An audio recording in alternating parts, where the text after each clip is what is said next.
Numbers వస్తున్నాయి కదా. వాక్య పరిచర్య కొరకు ప్రార్థన చేద్దాం. దయతో అందరూ ప్రార్థనలు ఏకీభవించండి. ప్రార్థన చేద్దాం.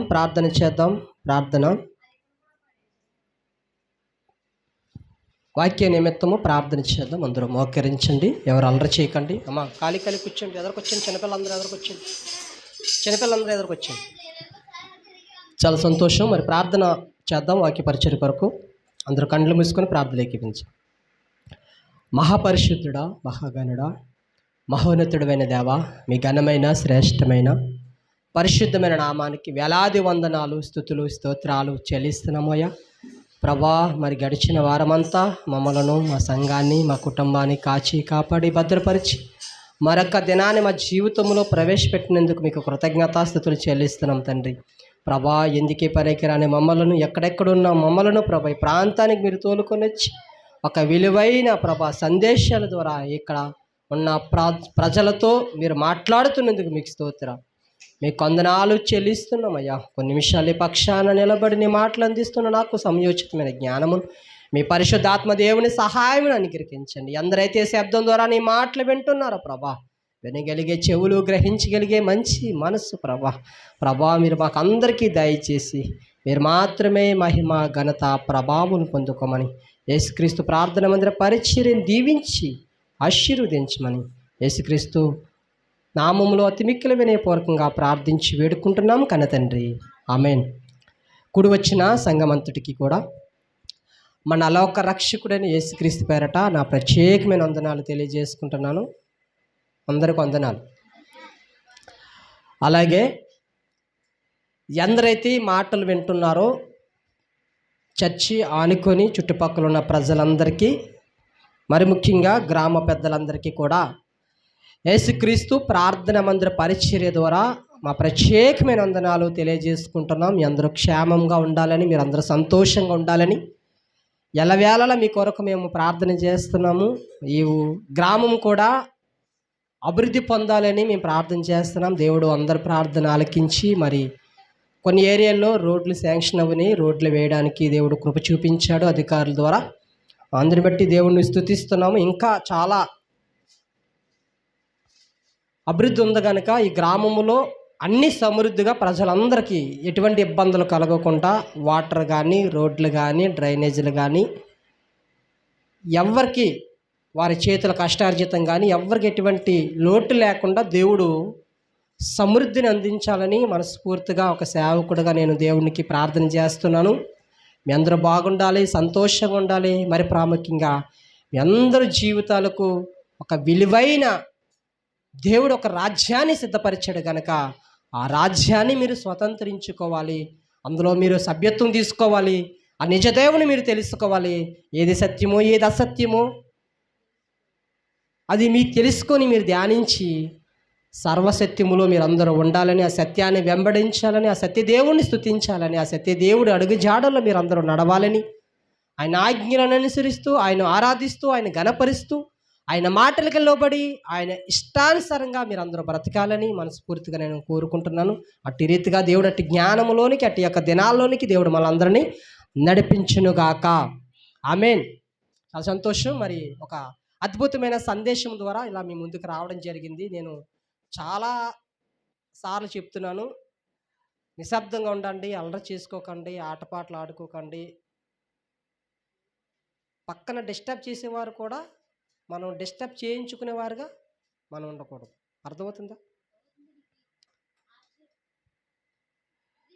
మీరు స్కూల్ కానీ కాలేజీలు కానీ ఎంత శ్రద్ధాశక్తులతో సబ్జెక్ట్ వింటారో దేవుడు మీకు అద్భుతమైన జీవితాన్ని ఇస్తాడు. మందిరంలో ఎంత భయభక్తులు కలిగి ఉంటారో, ఎంత టైం ఫాలో అవుతారో, అంత క్రమశిక్షణ ఉంటారో ఖచ్చితంగా మీరు ఆధ్యాత్మికంగా మీరు బలాన్ని పొందుకుంటారు. నితి పక్కొచ్చి ఇక్కడికి రా, అమ్మ వెనకాలకి రా, అమ్మ ముందుకు రా. ఎందుకంటే మన సోషల్ మీడియాలో రికార్డ్ అవుతుంది, దాన్ని డిస్టర్బ్ చేయకూడదు. ఎందుకంటే ఈ మాటలన్నీ ఆల్రెడీ ఆన్లైన్లోకి వెళ్ళిపోతున్నాయి. నేను చనిపోయినా, మీరు చనిపోయినా మీరందరూ వీడియోలో కనిపిస్తారు. అందుని బట్టి మనం దేవుడు చూస్తున్నాడు కనుక జాగ్రత్తగా ఉండాలి. మనం ఎదుగుతున్నాం, పెద్దవారు అవుతున్నాం. మనకి దేవుడు జ్ఞానంనిస్తున్నాడు, వయస్సునిస్తున్నాడు కాబట్టి మనం చక్కగా ఎదుగుతూ ఉండాలి, జ్ఞానంలో ఎదుగుతూ ఉండాలి. అమ్మ డిస్టర్బ్ చేసేస్తున్నారు నన్ను. నా పిల్లలే డిస్టర్బ్ చేస్తున్నారు, ఎవరో కాదు. నాకు ముగ్గురు పుట్టిన పిల్లలు ఉన్నారు చూస్తే వారు ఎక్కువ డిస్టర్బ్ చేస్తున్నారు. మీ వల్ల నేను చాలా ఇబ్బంది పడుతున్నాను. అర్థం కావట్లేదు మీకు. ఇలా రమ్మంటున్నానా? నిన్నే ఎదరకొచ్చే, నువ్వు కూడా ఎదరకొచ్చి. ఒక అద్భుతమైన మాట పరిశుద్ధ గ్రంథములో నుంచి ఒక మాట మనం చూద్దాం. లోకగా రాసిన సువార్త 10వ అధ్యాయము 25 నుంచి ఒక అద్భుతమైన ఒక సందర్భం మనకు కనిపిస్తుంది.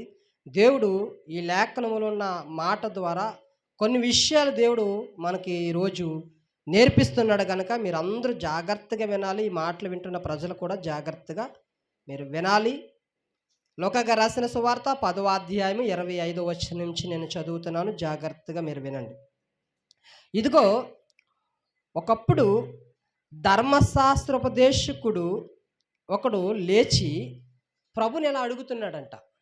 ఒక ఆయన వచ్చి ప్రభు దగ్గరికి వచ్చి, బోధకుడా, నేను పరలోక రాజ్యానికి వెళ్ళాలంటే, నేను నిత్య జీవమునకు వారసుడగుటకు నేనేమి చేయవలనని ఆయనను శోధించుచు అడిగాను. ఎవరిని శోధిస్తున్నాడంట? యేసుక్రీస్తు వారిని శోధిస్తూ, నేను నిత్య జీవానికి వెళ్ళాలంటే, అక్కడ నేను వారసత్వం సంపాదించుకోవాలంటే, ప్రభువా నేనేం చేయాలి? ఆ పరలోకానికి వెళ్ళాలంటే, ఆ నిత్యత్వంలోనికి వెళ్ళాలంటే నేనేం చేయాలి? ఏం జరుగుతుంది వెనకదలా? నీకు తెలియట్లేదా? నీకు తెలియట్లేదా అంటున్నాను. అని ప్రభువుని శోధించుచు అడుగుతున్నప్పుడు ప్రభు మాట్లాడుతున్నాడు. అందుకైన ధర్మశాస్త్రమందమే కానీ రాయబడి ఉన్నది, ధర్మశాస్త్రందమే రాయబడి ఉన్నది, నీవేమి చేయుచున్నావని అతను అడగగా, అతడు నీ దేవుడైన ప్రభువుని పూర్ణ హృదయముతోనూ, పూర్ణ మనసుతోనూ, పూర్ణ శక్తితోనూ, పూర్ణ వివేకముతో ప్రేమింపవలనని, నిన్ను వలె నీ పొరుగువారిని ప్రేమింపవలనని రాయబడి ఉన్నదని చెప్పాను. చక్కగా సమాధానం వస్తుంది. ఆయన అడుగుతున్నాడు, చక్కగా సమాధానం వస్తుంది. అందుకైన నీవు సరిగ్గా ఉత్తరం ఇచ్చితివి, అలాగూ చేయము, అప్పుడు జీవించదమని అతనితో చెప్పాడు. ఎలా చేయాలంట? నా పూర్ణ బలముతోనూ, పూర్ణ శక్తితోనూ, పూర్ణ ఆత్మతోనూ, పూర్ణ వివేకముతోనూ నేనేం చేయాలంట? నా ప్రభువుని ఆరాధించాలి, నిన్ను వలె నీ పొరుగువారిని ప్రేమించాలి అని ప్రభు చెప్పినప్పుడు, అయితే తాను నీతిమంతుడైనట్టు కనపరుచుకొని కోరి అతడు, అవును గాని నా పొరుగువాడెవడని యేసుని అడిగిను. ప్రభా, నిన్ను వలె నీ పొరుగువారిని ప్రేమించమన్నావు కదా, అసలు నా పొరుగువారంటే ఎవరు? నేను ఎలా ప్రేమించాలి? ఒక వ్యక్తిని ఎలా ప్రేమిస్తే నేను నిత్యత్వంలోనికి వెళ్తాను? ఒక వ్యక్తిని ఎలా ప్రేమిస్తే నేను నిత్య రాజ్యానికి వారసుడు అవుతాను అని ప్రభువుని అడుగుతున్నప్పుడు, ఆ పొరుగువాడు ఎవడో ప్రభు మాట్లాడుతున్నాడు, చక్కగా సమాధానం చెప్తున్నాడు. అందుకు యేసు ఎట్లైనను, ఒక మనుష్యుడు యెరూషలేము నుండి యెరికో పట్టణమునకు దిగి వెలుచు. ఒక వ్యక్తి ప్రయాణమే వెళ్తున్నాడు. యెరూషలేము నుండి యెరికో పట్టణానికి ప్రయాణం. అమ్మా నా వైపు చూస్తారా? ఏం చెప్పాను? ఒక్కటి అర్థం అవ్వలేదు కదా.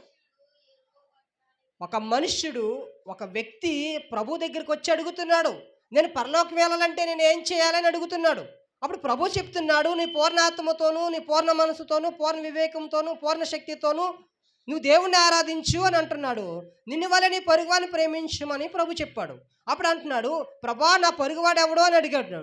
అప్పుడు ప్రభు మాట్లాడుతున్నాడు, ఒక వ్యక్తిని చూపిస్తున్నాడు. ఇప్పుడు ఆ వ్యక్తి యెరూషలేము నుండి యెరికో పట్టణానికి ప్రయాణం వెళ్తున్నప్పుడు దొంగల చేతిలో చిక్కిను. వారు అతని బట్టలు దోచుకున్నారు. ఒకడు ప్రయాణం వెళ్తున్నాడు, యెరూషలేము నుండి యెరికో పట్టణానికి వెళ్తున్నాడు.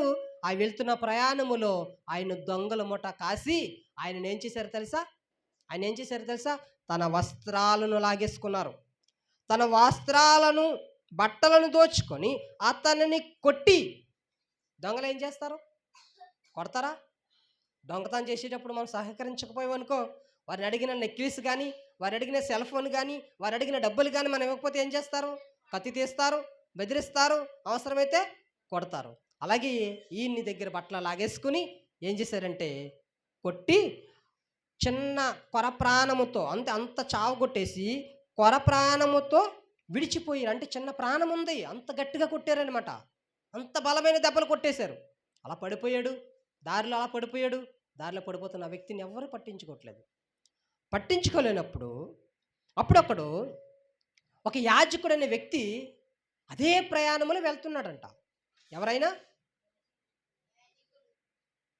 యాజకుడు ఎవరినైతే ఆ మనుషుని కొట్టేశారో ఆ మనుష్యుడు ఏ దారిలోనైతే పడిపో ఉన్నాడో, కొన ఊపిరితో ఉన్నాడో, ఆ వ్యక్తిని ఉన్న చోట నుండే ఒక యాజకుడు వెళ్తున్నాడు.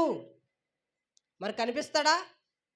కనిపిస్తాడు కదా. ఇప్పుడు మన చర్చి ముందర ఎవడన్నా ఒక ఆయన దెబ్బలు పడిపోయి ఉన్నాడు అనుకో, అదే దారిలో మనం ప్రయాణం చేసామనుకో, ఆ వ్యక్తి మనకు కనిపిస్తాడా? ఖచ్చితంగా కనిపిస్తాడు. ఆ వ్యక్తికి కూడా ఆ యాజకుడు ఆ త్రోవను వెళ్ళుట తటాస్థించును. అతనిని చూచి ప్రక్కగా పోయాడు, పట్టించుకోలేదు. యాజకుడు చూశాడు, కొన ఊపిరితో ఉన్న ఆ వ్యక్తిని చూశాడు, ఏ మాత్రం పట్టించుకోకుండా పక్కకు వెళ్ళిపోయాడు. అలాగనే లేవీడొక్కడు, ఇంకొకడు, ఈయన పేరేంటంట లేవీడు. ఈ లేవీడు యాజకుడు చూశాడు, వెళ్ళిపోయాడు. లేవీడు చూశాడు, వెళ్ళిపోతున్నాడు. ప్రయాణం పూట అతను పడి ఉన్న చోటుకి వచ్చి అప్పుడు ప్రక్కగా పోయాడు. ఇక్కడ ఒక అద్భుతమైన మాట కనిపిస్తుంది. అతను పడి ఉన్న చోటుకి వచ్చి అతన్ని చూచి, ఎవరైనా ఒక సమరీయుడు చూశాడంట. అదే ప్రయాణం, సమరీయుడు కూడా ప్రయాణిస్తున్నాడు. అమ్మ పేరు చెప్తున్నాను. యాజకుడు, లేవీయుడు, సమరీయుడు. యాజకుడు చూశాడు, పట్టించుకోలేదు, పోయాడు. లేవీయుడు చూశాడు, పట్టించుకోలేదు, పోయాడు. ఇప్పుడు మూడో వ్యక్తి సమరీయుడు అదే దారి గుండా వెళ్తున్నాడు. చూశాడు. ఎవరిని చూశాడంట? ఆ వ్యక్తి పడి ఉన్న వ్యక్తిని, కొన ఊపిరితో ఉన్న వ్యక్తిని, దెబ్బలతో ఉన్న వ్యక్తిని చూసి ఏం పడ్డాడో తెలుసా? ఆయన మీద ఏం పడ్డాడో తెలుసా? ఆ చోటుకి వచ్చి అతను ప్రక్కగా పోయిన. అయితే ఒక సమరీయుడు ప్రయాణం పోవచ్చు. అతడు పడి ఉన్న చోటుకి వచ్చి అతనిని చూచి అతని మీద జాలిపడి, ఏం పడ్డాడంట? జాలిపడి దగ్గరికి పోయి, జాలిపడ్డమే కాదు, దగ్గరికి పోయి నూనె రాసి ద్రాక్షరసమును పోసి అతని గాయములను కట్టి తన వాహనం మీద ఎక్కించుకొని ఒక పూటవాని కూలి ఇంటికి తీసుకొని పోయి అతన్ని పరామర్శించును. మరణార్థులు 2 ధాన్యాలను తీసి ఆ పూట కూలివానికి ఇచ్చి ఇతన్ని పరామర్శించుదుము. నీకేమైనను ఖర్చు చేసిన ఎడల నేను మరలా వచ్చినప్పుడు అది నీకు తీర్చిదనని అతనితో చెప్పిపోయెను. జాలిపడ్డాడు, గాయాలను కట్టాడు, ద్రాక్షరసం పోసాడు, నూనె పోసాడు, తన వాహనాన్ని మీద ఎక్కించుకొని ఒక వ్యక్తి దగ్గరికి తీసుకెళ్ళి ఆ వ్యక్తికి అప్పగించి పరామర్శించి, ఇదిగో వైద్యం చేయి, ఇంకా నేను డబ్బులు నీకు కావలిస్తే నేను వచ్చినప్పుడు నేను తెస్తాను అని ఆ వ్యక్తికి అప్పగించాడు. అప్పగించిన వ్యక్తి అప్పుడు ప్రభు మాట్లాడుతున్నాడు. కాగా దొంగల చేతిలో చిక్కుకున్న నీ ముగ్గురులో ఎవడు నీ పొరుగువాడైనను నీకు తోచుచున్నదా అని యేసు అడగగా అతడు అతని మీద జాలిపడిన వాడే నేను. అందుకు యేసు నువ్వు వెళ్ళి అలాగను చేయమని అతనితో చెప్పాను. ఇప్పుడు నేను పరలోకం వెళ్ళాలంటే నేను ఏం చేయాలంట? ఒక వ్యక్తి మీద జాలి, కనికరము, దయాగుణం కలిగి ఉండాలి. నేను పరలోకం ఊరిగే పాటలు పాడితే నేను పరలోకం వెళ్ళిపోను. వాక్యం చెప్పినంత మాత్రం నేను పరలోకం వెళ్ళిపోను. దేవుని ఆరాధించినంత మాత్రం నేను పరలోకం వెళ్ళిపోను. చక్కగా కానుకలు ఇచ్చినంత మాత్రాన్ని పరలోకం వెళ్ళిపోను. కానీ నేను ఎంత ఆత్మతో నేను ఆరాధన చేసినా, ఎంత వివేకముతో ఆయనని ఆరాధించినా, ఎంత పూర్ణ బలముతో ఆయనని స్తుతించినా, నా పూర్ణ శక్తితో ఎంత నేను ఆరాధించినను, నేను జాలి అనే గుణము నాలో లేకపోతే, దయా అనే గుణము నాలో లేకపోతే నేను పరలోకానికి వెళ్ళను. అప్పుడు అంటున్నాడు, యేసుప్రభు మాట్లాడుతున్నాడు, అయ్యా ఇదిగో యాజకుడు ఉన్నాడు పోయాడు, లేవీడు వచ్చాడు పోయాడు, సమరుడు వచ్చాడు ఆయన పోలేదు, ఆయన మీద జాలి పడ్డాడు, ఆయన ధనాన్ని ఖర్చు పెట్టాడు, తన వాహనం పాడైపోతుందని ఏమాత్రం ఆలోచించకుండా ఆ రక్తాలతో కొన ఊపిరితో ఉన్న ఆ వ్యక్తిని తన వాహనం మీద ఎక్కించుకొని గాయాలను కట్టి తన ధనాన్ని ఖర్చు పెట్టే సమయాన్ని హెచ్చించి ఒకరికి బాధ్యతగా అప్పగించాడు. ఇలాంటి లక్షణం మనలో ఉందా? నేను పెళ్ళయ్యే కొత్తలో నిత్య పుట్టినప్పుడు, నిత్య చిన్న పాప, నేను మాలపేటకి అప్పుడప్పుడు వస్తున్నప్పుడు లైట్ హౌస్ దగ్గర ఒక యాక్సిడెంట్ అయ్యిందండి. భయంకరమైన యాక్సిడెంట్ అయ్యింది వేరే వాళ్ళకి. మేము వెళ్ళిపోవచ్చు, కానీ మేము చూసి ఏం చేసామంటే వెంటనే అంబులెన్స్కి ఫోన్ చేసి అంబులెన్స్ని రప్పించి ఆ వ్యక్తిని అంబులెన్స్లో ఎక్కించి, ఎందుకంటే ఆ వ్యక్తి మొత్తం ఎంత వాటర్ కొట్టినా లేవట్లేదు. ఎందుకంటే ఒక వ్యక్తి మీద మనం జాలి పడాలి.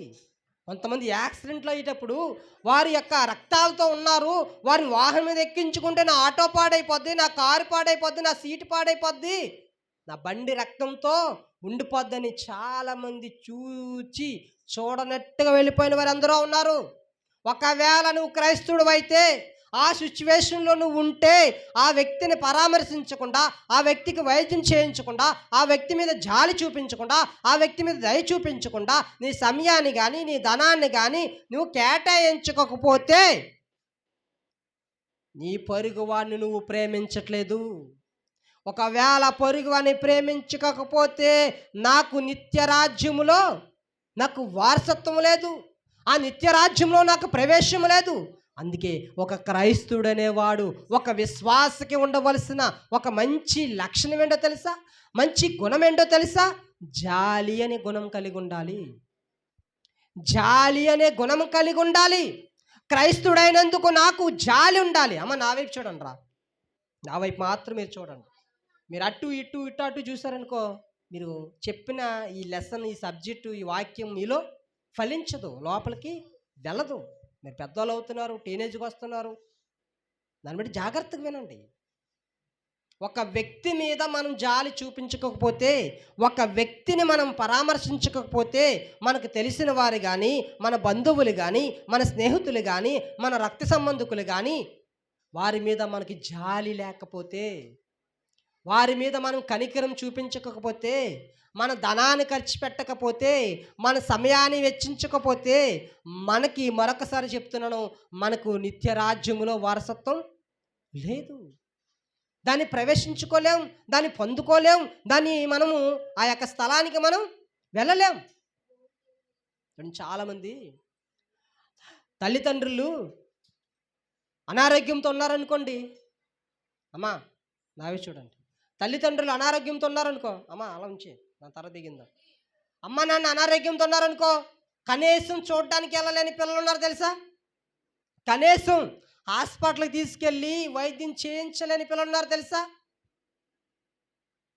ముసలి వాళ్ళు ఎన్నోసార్లు చెప్పాను, జనరల్ హాస్పిటల్కి వెళ్తున్నప్పుడు ఎన్నోసార్లు ముసలి వాళ్ళు కనిపిస్తారు. అయ్యా స్లిప్ పట్టుకుంటూ వస్తారు, అయ్యా ఈ వార్డు నెంబర్ ఎక్కడయ్యా, అయ్యా ఈ వార్డు నెంబర్ ఎక్కడయ్యా, ఈ 15వ వార్డు, ఈ 10వ వార్డు, ఈ 8వ వార్డు, ఈ స్కానింగ్ ఎక్కడ చేస్తారయ్యా అని అడుగుతారు తెలుసా? మరి వారికి పిల్లలు లేరంటే పిల్లలు ఉన్నారు, భార్య లేదంటే భార్య ఉంది, కూతురు లేరంటే కూతురు ఉన్నారు, కోడలు లేరంటే కోడలు ఉన్నారు, కొడుకు లేరంటే కొడుకులు ఉన్నారు, అల్లుళ్ళు ఉన్నారు, మనవళ్ళు ఉన్నారు, మనవరాళ్ళు ఉన్నారు, అందరూ ఉన్నారు కదా.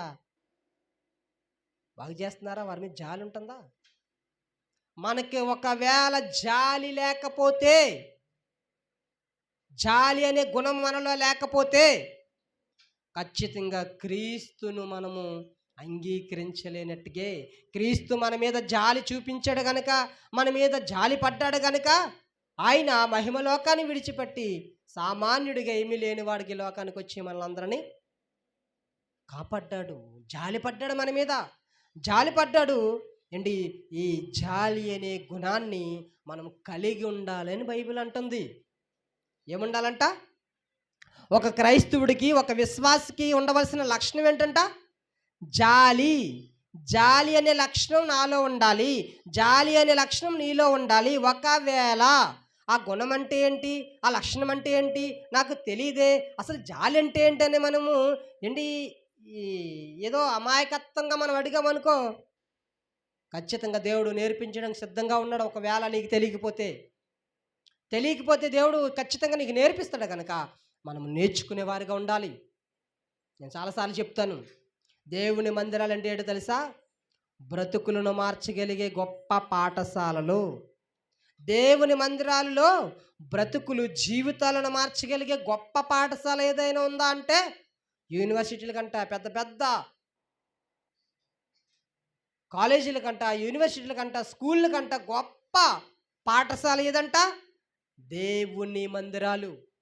ఎందుకంటే ఇక్కడ మనం బ్రతుకులు మార్చుతాం, ఇక్కడ మనం జీవితాలను కడతాయి. దేవుని మాటలు మనకు విలువ లేని మన జీవితాలకు విలువనిస్తాయి. ఏ అర్హత లేని మనకు అర్హతనిస్తాయి. ఏ మాత్రం మనుషుల చేత ప్రేమింపలేని మనలను దేవుడు ప్రేమించే విధంగా చేస్తాడు. జాలి నేర్పిస్తాడు, కనికరం నేర్పిస్తాడు, ప్రేమ అంటే ఏంటో నేర్పిస్తాడు, క్షమాగుణం అంటే ఏంటో నేర్పిస్తాడు. ఒక మనిషిని ఎలా పరామర్శించాలో, ఒక వ్యక్తితో మనం ఎలా మాట్లాడాలో, ఒక వ్యక్తిని ఎలా చూడాలో అన్ని విషయాలు దేవుడు మనకు ఖచ్చితంగా నేర్పిస్తాడు. ఇది ఒక గొప్ప పాఠశాల. చూడండి, ఈ జాలి అనే గుణం మనము దేవుడు ఎలా ధరించుకోమంటున్నాడో ఒక మాట మీకు చూపించాలని ఆశపడుతున్నాను. అపొస్తలుడైన పౌలు కొలస్సీ సంఘానికి పత్రిక రాస్తూ 3వ అధ్యాయము 12వ వచనంలో ఒక మంచి మాట మనకి కనిపిస్తుంది. కాగా దేవుని చేత ఏర్పరచిన వారును పరిశుద్ధులను ప్రియులైన వారికి తగినట్లుగా, ఎవరికి తగినట్లుగా? ప్రియులైన వారికి తగినట్లుగా మనము దేవుని చేత ఏర్పరచబడిన జనాంగం కాబట్టి, మనము లోకములో నుంచి ప్రత్యేకింపబడిన జనాంగం కాబట్టి, మనము లోకములో నుంచి ఏర్పరచబడిన జనాంగం కాబట్టి మనం ఎలాంటి లక్షణాలు కలిగి ఉండాలో ఇక్కడ కొన్ని లిస్ట్ ఇచ్చాడు.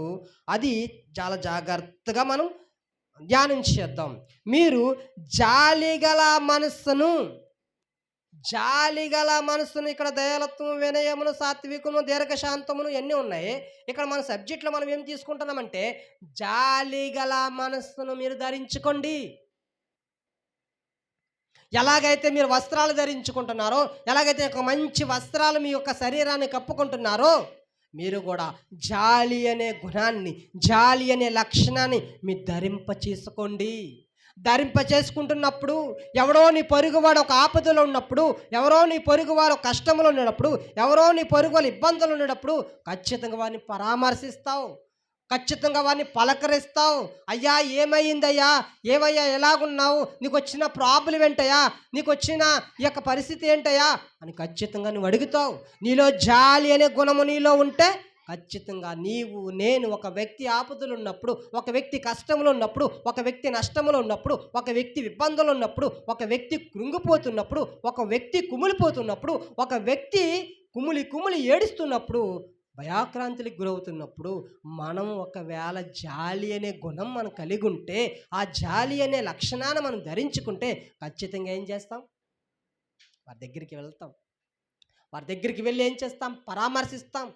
అవసరమైతే మనమే దగ్గరుండి హాస్పిటల్ తీసుకువెళ్తాం, మనమే దగ్గరుండి వైద్యం చేస్తాం. ఒకవేళ మన దగ్గర డబ్బులు లేకపోయినా కనీసం మన సమయాన్నైనా ఖర్చు పెడతాం.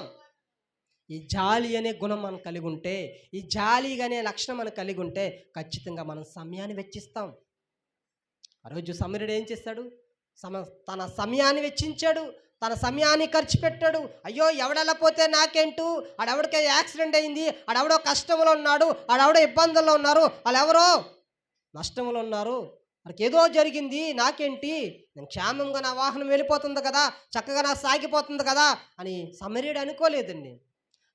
సమరీయుడు అలా అనుకుంటే ఈరోజు సమరీయుడు కోసం దేవుడు గొప్పగా రాయించుండడు. ఆ రోజు సమరీయుడు అతని మీద జాలి పడ్డాడు కనుక, అయ్యా క్రైస్తవ సమాజమా, క్రైస్తవ బిడ్డలారా, విశ్వాసలారా, ఒక్కసారి మీరు బైబిల్ గ్రంథాన్ని పరిశీలించి చదవండి, సమరీయుడి జీవిత చరిత్రను చదవండి. ఆ వ్యక్తి చేసిన ఆ త్యాగము, ఆ లక్షణము, ఆ జాలి మీరు కలిగి ఉండండి. తన వాహనాన్ని ఎక్కించుకున్నాడు.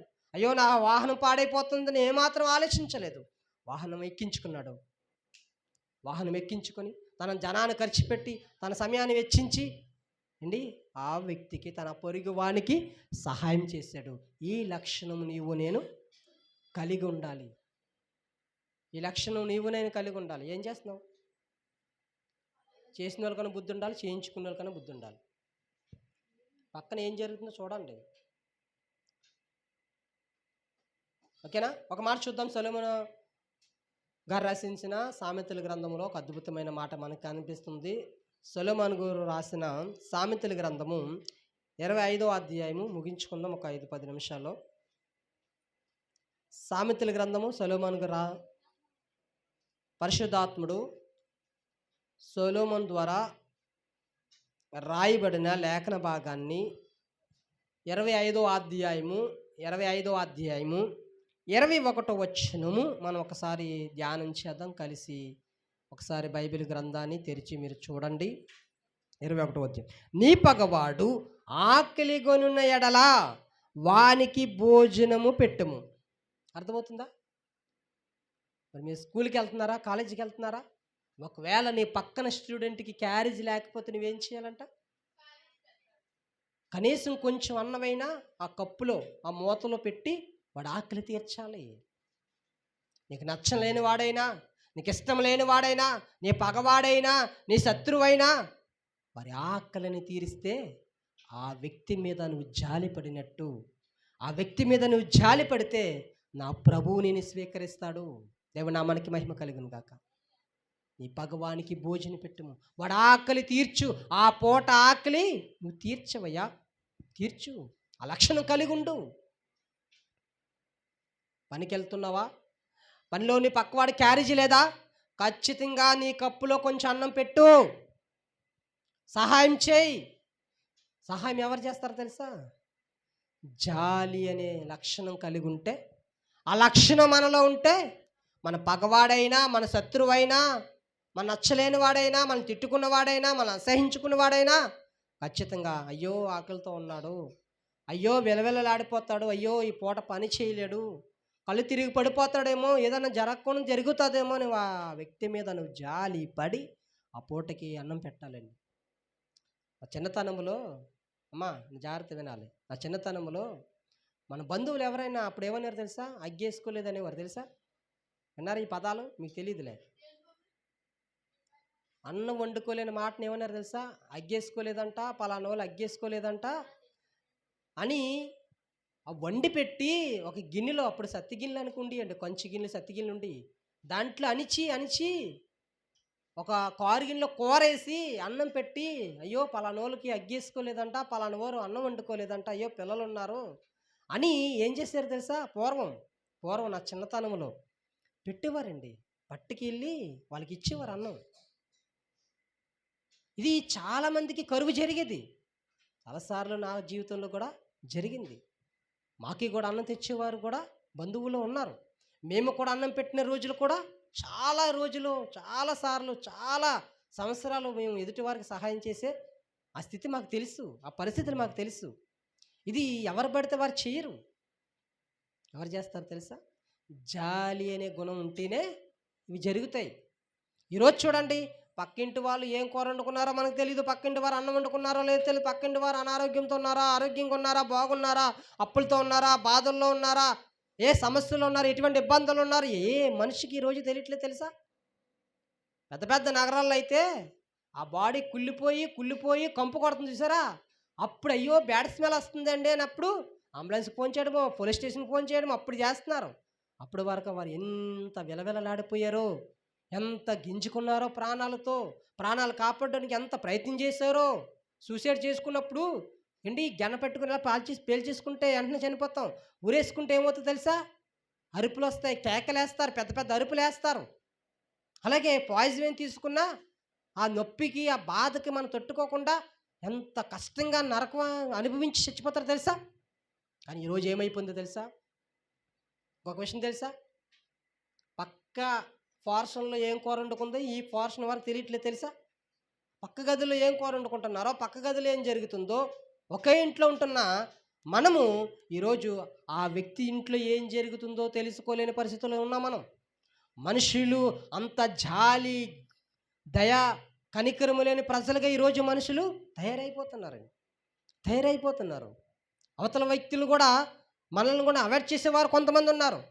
నీకు నాకు సంబంధం లేదు, నువ్వు నా విషయంలోకి రాకు, నేను నీ విషయంలోకి రాకు అని ఒక నిబంధన చేసుకొని, ఒక కట్టడ పెట్టుకొని, మధ్యలో గోడలు కట్టేసుకొని, ఇదిగో ఇది పోర్షన్ నీది, ఇదిగో ఈ పోర్షన్ నాది, ఇదిగో ఈ పక్క నువ్వు వాడుకో, ఈ పక్క నువ్వు వాడుకో, ఈ పక్క నువ్వు రాకు, ఆ పక్క నేను రానని ఈరోజు బంధాల దగ్గర అడ్డుకట్లు కట్టేసుకుంటున్నారు తెలుసా?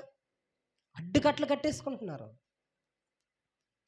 ఎవరు ఎలా పోతే నాకేంటూ, నేను క్షేమంగా ఉన్నాను, నా భార్య క్షేమంగా ఉంది, నా బిడ్డలు క్షేమంగా ఉన్నారు, ఎవరికి అనారోగ్యం వస్తే నాకేంటి, నా బిడ్డలు ఆరోగ్యంగా ఉన్నారా కాదా అని అనుకుంటే మనం క్రైస్తవం కాదు. జాలి అనే గుణము మనం కలిగి ఉండాలి. జాలి పడాలి. ఒక వ్యక్తి పట్ల మనం జాలి కలిగి మనం ఉండాలి. మన శత్రువుకి భోజనం పెట్టేవారుగా ఉండాలి. అట్టి లక్షణాలు కలిగి ఉంటేనే మనకు దేవుడు నిత్యత్వంలోనికి, వారసత్వంలోనికి మనల్ని వారసులుగా చేసుకుంటానని అంటున్నాడు. ఒక వ్యక్తి అడుగుతున్నాడు ప్రభువుని, ప్రభువా నేను నిత్యరాజ్యంలో నేను వారసుడు అవ్వాలంటే నేను ఏం చేయాలంటే, ఇదిగో ఇన్ని చెయ్యాలి, ఇన్ని చెయ్యాలి.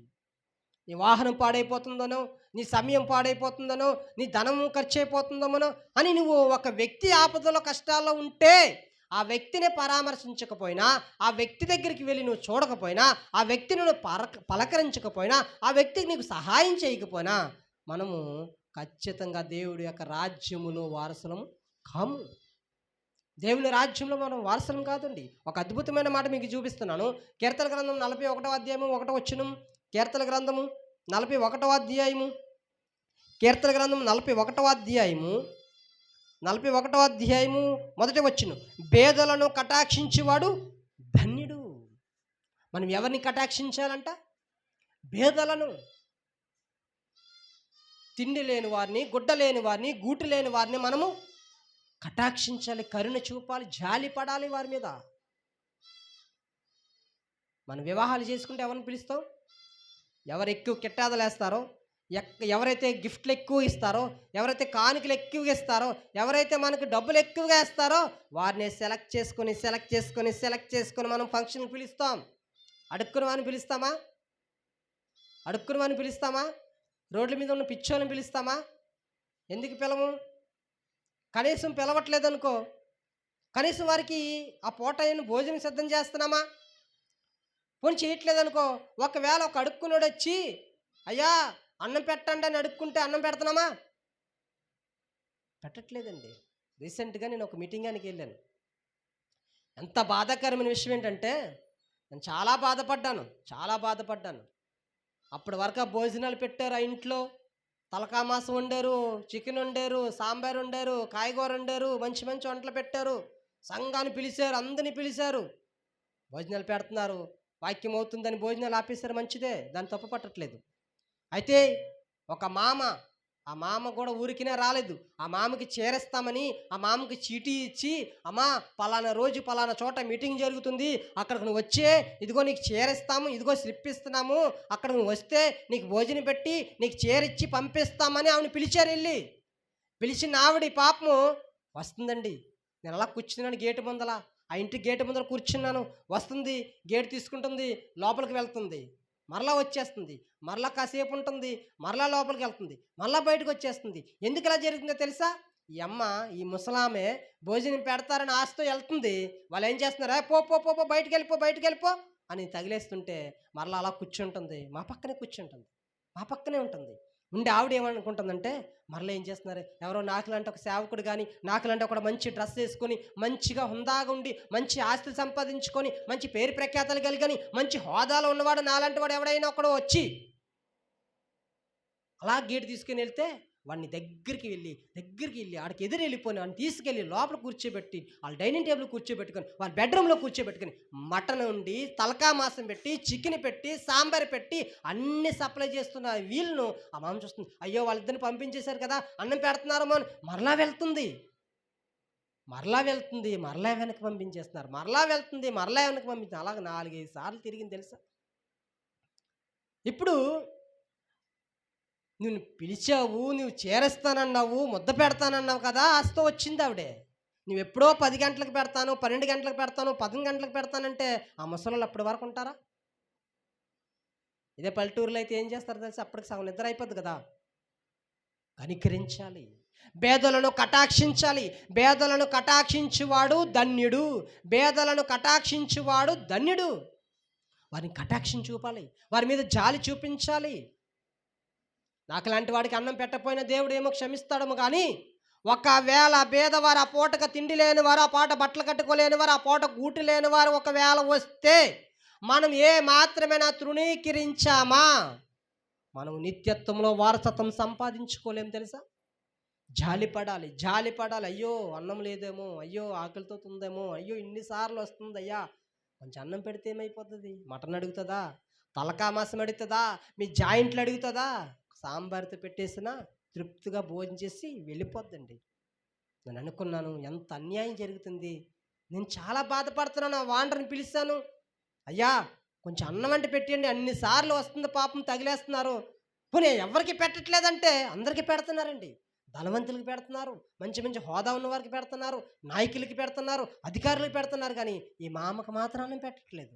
నేను చాలా బాధపడ్డాను, అడిగాను కూడా. అడిగితే నా మీద కేకలు వేసేసాడు. ఉండదా, అంత అర్జెంటుగా పెట్టియాలా? మరి అంత అర్జెంటుగా పెట్టేసలేని వాడవు, అవును ఎందుకు పిలిచావు? పోనీ అందరికి ఆపేసావా? ఆపలేదే, అందరికి ఆపలేదే. నీ డైనింగ్ టేబుల్లో నేను భోజనం పెట్టమన్నదా? నీ తలకా మాసం ఏమైనా అడిగిందా? నీ మటన్ ఏమైనా అడిగిందా? నీ జాయింట్లు ఏమైనా అడిగిందా? కొంచెం అన్నం పెడితే అలా ప్లేట్లు ఇచ్చేస్తే దూరంగా వెళ్ళిపోయి తింటారు తెలుసా ముసలాలు. ఓయ్ నన్ను పిలిచావు, డైనింగ్ హాల్లో పెట్టవే, నీ బెడ్రూమ్లో పెట్టవే, నీ హాల్లో పెట్టవే అని ఎవరైనా అడుగుతారా? అడగరండి. పెళ్ళిళ్ళ దగ్గరికి వస్తారు కదా, అడుక్కున్న వాళ్ళు కానీ ముసలి కానీ పెళ్ళిళ్ళు ఫంక్షన్ల దగ్గరికి వస్తారు. ఎక్కడ తింటారు చూసారు ఎప్పుడైనా? బంతులో కూర్చో తింటారా? టేబుల్ మీద కూర్చో తింటారా? ప్లేట్ ఇచ్చేస్తే దూరంగా వెళ్ళిపోతారు, దూరంగా వెళ్ళిపోయి తింటారు తెలుసా. వాళ్ళ మీద మనం జాలి పడకపోతే, మనం ఎన్ని కోట్లు ఖర్చు పెట్టి మీటింగాలు పెట్టినా, ఎన్ని లక్షలు పెట్టి ఖర్చు పెట్టి మనం మీటింగాలు పెట్టినా, ఎన్ని వేల ఖర్చు పెట్టి మనం మీటింగాలు పెట్టినా ఆ మీటింగ్ సక్సెస్ అవునట్టేనా? నేను ఒక సేవకుడిగా చెప్తున్నాను, ఇది ఎవరికి నచ్చినా నచ్చకపోయినా ఖచ్చితంగా ఆయన దేవుని నేత్రాల మీటింగ్ వైపు ఉంచితే, ఒకవేళ చూస్తే ఆయన ఖచ్చితంగా చూస్తాడు. ఖచ్చితంగా ఎన్నిసార్లు ఆవిడ మీరు నెట్టేసో తెలుసా, ఎన్నిసార్లు నెట్టేసో తెలుసా, ఆయన చూస్తాడు. అయ్యో అన్నం పెడతానని పిలిచావు, గుడ్డిస్తానని పిలిచావు, అన్నిసార్లు గెంటేస్తున్నావేట్రా? పోనీ గెంటేసేవాడు ఎవరికి పెట్టకుండా ఉంటున్నావంటే ఎవరికి పెట్టకుండా ఉండట్లేదే, నీకు నచ్చిన వాళ్ళకి పెట్టుకుంటున్నావే. మరి ఆమె చేసింది ఏ పాపం చేసింది? ఒకవేళ మనం పిలిచినా పిలకపోయినా, ఒకవేళ మన దగ్గరికి వచ్చి అయ్యా కొంచెం అన్నం పెట్టనేటప్పటికి మనలో ఒక జాలి అనే గుణం మనలో ఉంటే తల్లడాడిపోతాం తెలుసా, తల్లాడిపోతాం, విలవిలలాడిపోతాం. అయ్యో ముసలావిడికి అన్నం లేదేమో, ఎంత బాధతో ఎంత కష్టంతో వచ్చిందో, ఎంత ఇబ్బందుల్లో ఉందో, ఎప్పుడు తినదో పాపం అని ఏం చేస్తాం? ఖచ్చితంగా మనం పెట్టాలండి, అలాంటి వారికి పెట్టాలి. అది ఒక క్రైస్తవుడు ఉండవలసిన గొప్ప లక్షణం. ఆ లక్షణం మనం కలిగి ఉండాలండి. కలిగి ఉంటే దేవుడు ఒక అద్భుతమైన మాట రాయించాడు. అదే కీర్తన గ్రంథం 41వ అధ్యాయము 1 వచనం, బేదలను కటాక్షించువాడు ధన్యుడు, ఆపత్కాలమందు యెహోవా వానిని తప్పించును.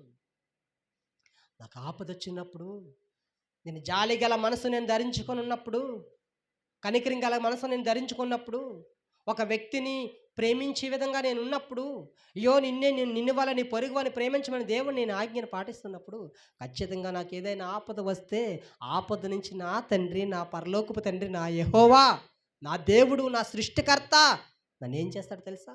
ఖచ్చితంగా తప్పిస్తాడు. దేవనామానికి మహిమ కలిగిన గాక. మనం తప్పించబడాలి అంటే మనం ఏం చేయాలి? బేదలను కటాక్షించాలి, గుడ్డ లేని వారికి గుడ్డలు ఇవ్వాలి, బట్టలు లేని వారికి క్షమించాలి, తిండి లేని వారికి తిండి పెట్టాలి, గూటి లేని వారికి ఒకవేళ మనకు ఆ స్థితి ఉంటే, ఓ పందిరో పాకో రేక్ షెడ్డు వేసే స్థితి మనకు ఉంటే ఖచ్చితంగా మనం గుప్పిలు విప్పాలి, సహాయం చేయాలి, వారి మీద జాలి పడాలి, కనికరపడాలి. ఇది క్రైస్తవుడికి ఉండవలసిన ఒక లక్షణం. ఒక విశ్వాసినే నేను చాలామంది అవుతే అది సరిపోదండి. ఆ విశ్వాసికి తగినట్టుగా నేను దేవుని విశ్వాసిని, దేవుని యొక్క విశ్వాసి ఎలా ఉండాలంటే, ఇదిగో జాలి అనే గుణం కలిగి ఉండాలి. ఏ గుణం కలిగి ఉండాలి? జాలి అనే గుణం కలిగి ఉండాలి. అమ్మా ఒక 2 రూపాయలు ఇవ్వమ్మా, టీ తాగితానమ్మా, అమ్మ ఒక 10 రూపాయలు ఇవ్వమ్మా, టిఫిన్ తింటానమ్మా, ఆకలేస్తుందమ్మా అనేటప్పుడు నీ యొక్క మనస్సు ఎలా కరిగిపోవాలి తెలుసా? ఎలా కరిగిపోవాలి తెలుసా? అయ్యో అన్నం అడుగుతుంది, అయ్యో టిఫిన్ అడుగుతుంది, అయ్యో టీ తాగుతానంటుంది అని మనము మన దగ్గర ఉంటే ఖచ్చితంగా ఉంటే మనం ఏం చేయాలంట? సహాయం చేయాలి. సహాయం చేసే గుణం మన పిల్లలకు నేర్పించాలి. అమ్మా ఎవరైనా నీకు ఒకవేళ ఎదురు పడితే ఎదురు పడితే అలాంటి వారికి సహాయం చెయ్యమ్మా అని మన బిడ్డలకు మనం నేర్పించాలి. అవసరమైతే మనము వాళ్ళ కళ్ళ ముందలే మనము వారికి సహాయం చేస్తే ఖచ్చితంగా ఆ దృశ్యాన్ని చూసి వారు కూడా నేర్చుకుంటారు. వారి జీవితంలో ఎప్పుడైనా అలాంటి సందర్భం ఎదురవుతున్నప్పుడు ఖచ్చితంగా వారు కూడా సహాయం చేస్తారండి. సహాయం చేస్తారు, ఖచ్చితంగా సహాయం చేస్తారు. నన్ను చూసి దేవుడు ఎంత ఆనందిస్తాడో తెలుసా? నా విశ్వాసులు, నా బిడ్డలు, నా వారసులు అని గర్వపడతాడు తెలుసా? అదే మాదిరిగా చిచి ఇక్కడికి వచ్చేవే, ఈ ఫంక్షన్కి వచ్చేవే, ఎక్కడ దొరకలేదా? నా కూతురు పెళ్లి కోసం ఉన్నావా? నా కూతురు ఫంక్షన్ కోసం ఉన్నావా? నా మీటింగ్ కోసం అన్నం తినకంటే ఉన్నామని మనము అనరాని మాటలతో వారిని ఏమైనా గాయపరిస్తే ఖచ్చితంగా ఒక అద్భుతమైన మాట ఉంటుంది బైబిల్ గ్రంథంలో. బైబిల్ గ్రంథం అద్భుతమైన మాట ఉంటుందండి. మత్తయి గారు రాసిన సువార్త 25వ అధ్యాయంలో ఒక సందర్భం కనిపిస్తుంది.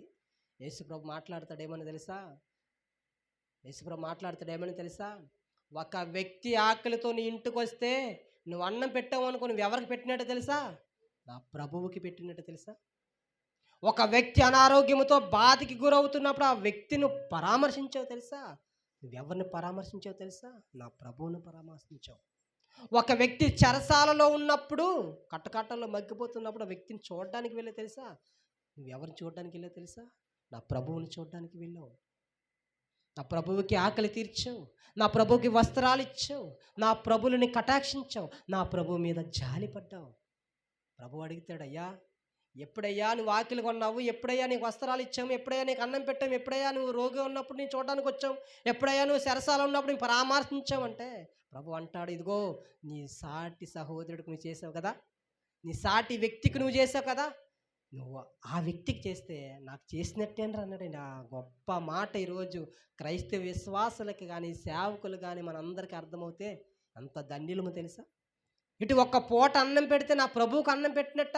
ఇప్పుడు ప్రభువే ప్రత్యక్షమయ్యి మూలపేట ప్రాంతానికి వచ్చి వీధుల్లోకి వచ్చి, అమ్మా అన్నం పెట్టమ్మా, నేనమ్మా యేసు ప్రభుని వారినమ్మా, నీ లోకానంతా కలిగి చేసింది నేనేనమ్మా, నన్ను పుట్టించింది నేను, అందరినీ బిడ్డలను పుట్టించింది నేనే, ఈ భూమి మీద ఊపిరి పోసుకుంటున్నావంటే ఇది నా సెలవు వల్ల జరుగుతుంది. నువ్వు 5 ఏళ్ళు నువ్వు నోట్లో తింటున్నావంటే నా సెలవు బట్టే నువ్వు అన్నం తింటున్నావు. ప్రభువే వచ్చి ఒక గిన్నె పెట్టుకొని అన్నం అడిగితే పెట్టవా?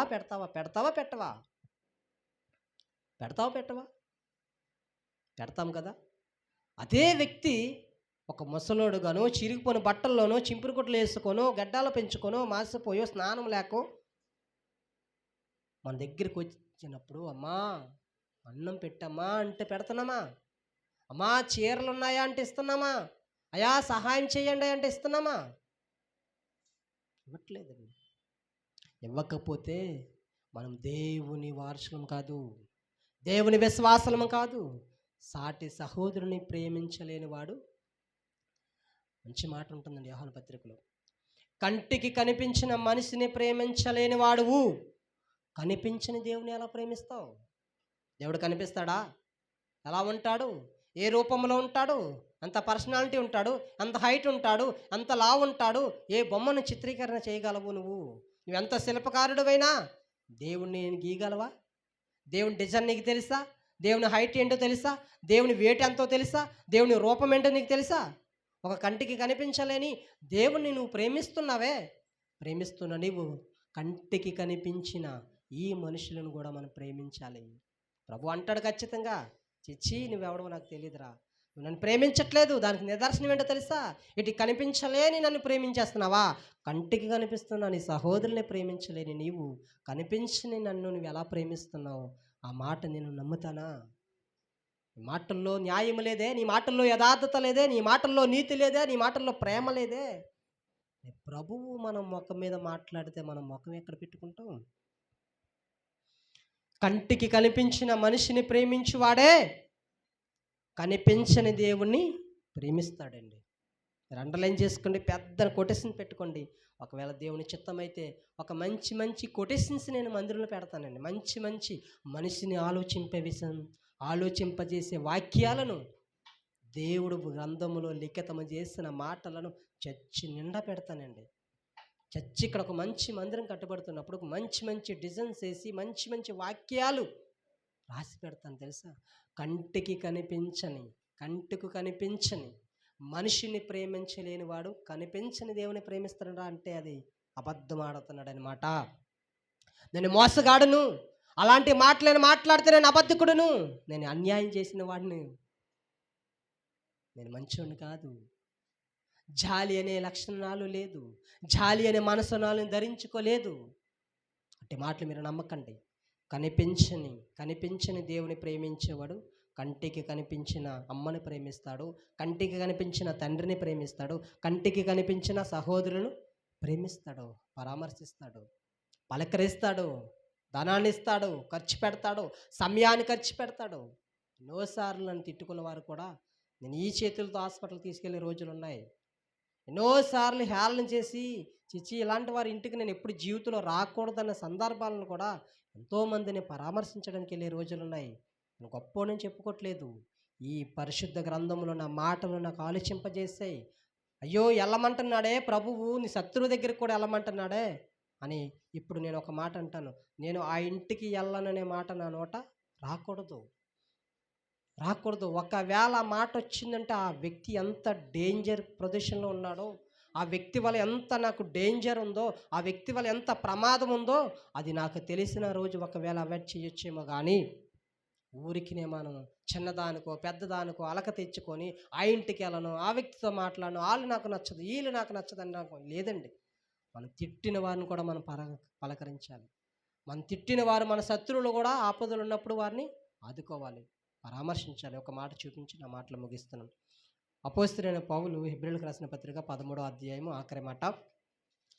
హెబ్రీయులకు రాసిన పత్రిక 13వ అధ్యాయము 16వ వచనం చాలా అండర్లైన్ చేసుకోండి. ఇది ఎప్పటికీ మనం మర్చిపోకూడదు. ఉపకార ధర్మమును చేయ మరచిపోకుడి, అట్టి యాగములు దేవునికి ఇష్టమైనవి. ఉపకారం చేయడం మీరు మర్చిపోకండి. ఇది దేవునికి, ఉపకారం చేసే లక్షణం దేవునికి ఇష్టమైనది. ఒక సమరుడు ఎలాగైతే రోడ్డుని పడిపోయిన వ్యక్తిని చూసి ఆ వ్యక్తి మీద జాలిపడి తన సమయాన్ని ఖర్చు పెట్టి తన ధనాన్ని ఖర్చు పెట్టి ఒక పూట కూని వాళ్ళ దగ్గరికి వెళ్ళి తను అప్పగించి, అయ్యా ఇదిగో మరలా నీకు డబ్బులు కావాలంటే నేను ఇస్తాను అని ఆ వ్యక్తి మీద జాలి పడినట్టుగా మన సహోదరుల మీద కూడా మనం జాలి పడాలి. ఆ జాలి లేకపోతే యాజకుడు లాంటి మనస్తత్వం కానీ లేవీడు లాంటి మనస్తత్వం కానీ ఒకవేళ మనలో ఉంటే మనం దేవుని యొక్క రాజ్యానికి, నిత్య రాజ్యానికి వారసులం కాలేము, ఎప్పటికీ కాలేము. ఇప్పుడే కాదు, ఎప్పటికీ మనము కాలేము. ఒకవేళ నేను దేవుని నిత్య రాజ్యానికి వారసుని అవ్వాలంటే సమరయుడు లాంటి లక్షణం మనకి ఉండాలి. జాలి అనే లక్షణాన్ని, ఆ మనస్సును మనం ధరించుకొని ఎవరైతే ఉంటారో వారే నిజమైన దేవుని బిడ్డలు, నిజమైన బిలీవర్స్, విశ్వాసులు. వాళ్ళు నిజమైన విశ్వాసులు ఎవరో తెలుసా? ఉపకారం చేస్తారు చూసారా, పేదలను కటాక్షిస్తాడు చూసారా, ఒక సమరయుడు లక్షణం కలిగి ఉంటారు చూసారా, జాలి అనే మనస్సును ధరించుకొని ఉంటారు చూసారా. ఇలాంటి వారందరూ మన శత్రువుకి కూడా, మన పగవాడికి కూడా భోజనం పెడతాం చూసారా. ఇలాంటి లక్షణాలన్నీ కలిగిన వాడే నిజమైన బిలీవర్, నిజమైన విశ్వాసి, నిజమైన దేవుని బిడ్డ, దేవుని వారసుడు. అలా మనం ఉండాలంటే ఈ లక్షణాలన్నీ మనం కలిగి ఉండాలి. మన బిడ్డలకు నేర్పించాలి. అమ్మా, ఎవరైనా కష్టంలో ఉంటే, ఎవరైనా ఇబ్బందులు ఉంటే, ఎవరైనా ఆకలితో ఉంటే, ఎవరైనా రోగిగా ఉంటే, ఎవరైనా ఇరుకుల్లో నష్టాలు ఉంటే ఖచ్చితంగా మనం వెళ్ళాలి, చూడాలి, పరామర్శించాలి. అందుకే నేను ఒక ఫంక్షన్లకు కానీ పెళ్ళిళ్ళకి కానీ అంతగా ఇంట్రెస్ట్గా వెళ్ళట్లేదు. కానీ ఒక వ్యక్తి ఏదైనా బాధలో ఉన్నా, ఒక వ్యక్తి కష్టంలో ఉన్నా, ఒక వ్యక్తి ఇబ్బందులు ఉన్నా నేను ఖచ్చితంగా పని మానుకొని కూడా వెళ్తున్నాను. కానీ ఫంక్షన్కి వెళ్ళాలనో, పెళ్ళిళ్ళకి వెళ్ళాలనో, సరదాగా బయటికి వెళ్ళాలనో ఆలోచన అయితే నాకు ఉండట్లేదు. ఎందుకో నాకు ఆ మనసు రావట్లేదు. దగ్గర వాళ్ళన్నా ఏదన్నా బాగా కావాల్సిన వారైతే కొంత తప్పదు, ఈ వల్ల మనకి ఇబ్బంది కలుగుతుంది, చాలా ఫీల్ అవుతారు, చాలా ఇబ్బంది పడతారు, రోజుకి మనం వాళ్ళని చూడాలి, వాళ్ళ దగ్గరికి వెళ్ళాలి అని ఆలోచిస్తేనే మాత్రమే నేను అలాంటి ఫంక్షన్కి వెళ్తున్నానండి. ఊరికి ఎవరి ఫంక్షన్లకు కానీ పెళ్ళిళ్ళకి కానీ ఎన్ని చోట్లకి నేను వెళ్ళడానికి ఎందుకో మనసు రావట్లేదు. కానీ ఒక వ్యక్తి బాధలో ఉన్నా, ఒక వ్యక్తి కష్టంలో ఉన్నా, ఆ వ్యక్తి ఆ మాట మనము ఆ చెవిని పడగానే ఒక విశ్వాసకి వెళ్ళాలి అని తపన ఉండాలండి.